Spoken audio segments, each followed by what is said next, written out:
Kasya pa po ang isa. Kasya pa po ang isa. Okay. Nangunguna ang pink team. Nangunguna ang pink team. There's 14 seconds. Hoy! Okay. Mas nauna ang pink team. Maganda ha. Photo finish. Halos tayo pero ang galing talaga ng pink team. Pink team. Congratulations mga Grabe yan, Ate Rochelle. Nako. Kamusta yung konti na lang panalo na sana kayo eh. Karin dito. Ate Rochelle, move! Move, ate! Ate, hanggang ka! Kaya pala, seryoso nyo. Oo. Seryoso talaga kami. Nakakatawa dito, si ating isa, hindi na maabot yung noodle. Hindi, ang taas kasi ni Ale. Ang Hindi, kaya ginawa ko gumana na ako eh.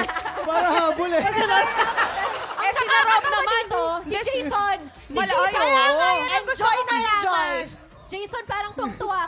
Hindi to kumakausap ng guest, pero kanina pa sila Hindi. Hindi. Kaya diba bumubulong pa ako kay sabi ko kay Rob, mandadadaya tayo. Sabi niya, sige. Pero wala mo ng daya talaga. Jason, napansin namin, yung lobo masyadong pinipisa. Yung lobo, palitan pa ng lobo ha. Kuya Kim, alalay nga lang ako eh. Di? Baka may mga batawag na naman tayo sa MT or CB. Kaya nga dandahan lang.